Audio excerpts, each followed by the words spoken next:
This channel does not promote any violent, harmful, or illegal activities. All content provided by this channel is meant for educational purpose only. প্রশ্নটা হলো যে আচ্ছা যদি মমতা বন্দ্যোপাধ্যায় সেদিনকে CBI হাতে কেসটা না তুলে দিতেন বা বলতেন যে সিবিআই কেসটা না করুক, এটা যদি না বলতেন তাহলে কি হতো? তাহলে বিরোধী পক্ষ এবং জনগণরা বলতে শুরু করতেন মমতা বন্দ্যোপাধ্যায় মদতপুষ্ট কলকাতা পুলিশ সে এই তদন্ত দীর্ঘায়িত করছে। সেটা হয়নি। সিবিআই হাতে তদন্ত, সর্বোচ্চ আদালত ইন্টারভিউ করছে। তাতেও মিছিলের নাম করে যে অশান্তি, বিভ্রান্তি, বিশৃঙ্খলা তৈরি হচ্ছে, এটার কি কোনো দরকার আছে? আচ্ছা, এই অশান্তি, বিভ্রান্তি এগুলো করলে কি দোষীর শাস্তি কাল হবে? হবে না তো।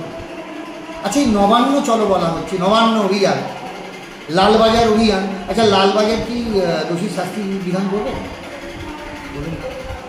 মানে আমি আমার প্রশ্ন বলছি, রাজনীতিটা বেশি হচ্ছে। একদম। নবান্ন চলো, আচ্ছা নবান্ন থেকে কি বেরোবে? নবান্ন থেকে কি কি দোষীর শাস্তি বেরোবে? অর্ডার হবে? হবে না।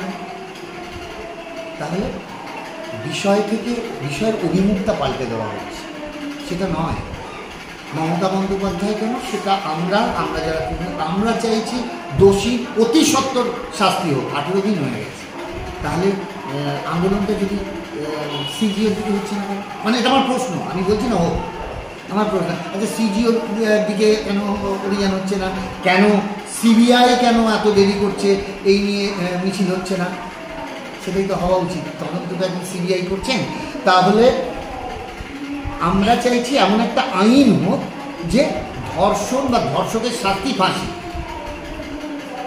যেটা হলে একটা দৃষ্টান্ত হবে যে না, এটা করতে গেলে আমি 10 বার ভাববো, অন্তরাত্মা কেঁপে উঠবে। এটা কি দোষে? আজকে এই আন্দোলনের নাম করে ডাক্তারেরা কর্মবিরতি করছে। আচ্ছা, আমার একটা কথা বলবেন, সবাই তো বলে ডাক্তার মানে ভগবান। সাধারণ গ্রাম থেকে আসা মানুষ, অনেক দরিদ্র মানুষ যারা চিকিৎসার জন্য ছুটে আসছেন ডাক্তার ভগবান ভেবে। আপনারা আন্দোলন করুন, আপনারা সব করুন, আপনারা শাস্তি চাইছেন, কিন্তু সাধারণ রুগীরা কী অপরাধ করেছে? মনুষ্য রুগীগুলো কী অপরাধ করেছে?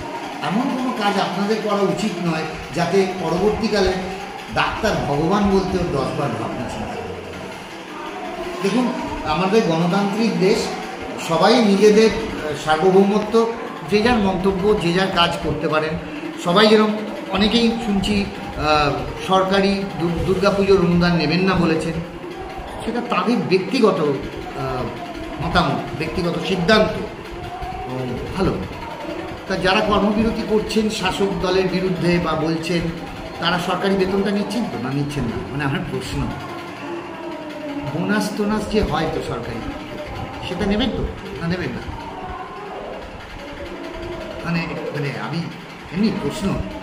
আচ্ছা, ধরুন যারা বলছেন এই আমাদের ফেরার নিয়ে এই চারিদিক থেকে, তারা যারা সরকারি কোনো পুরস্কার বা ইত্যাদি নিয়েছিলেন, তারা ফেরত দেবেন? বলুন, ফেরত দিয়ে দিচ্ছি।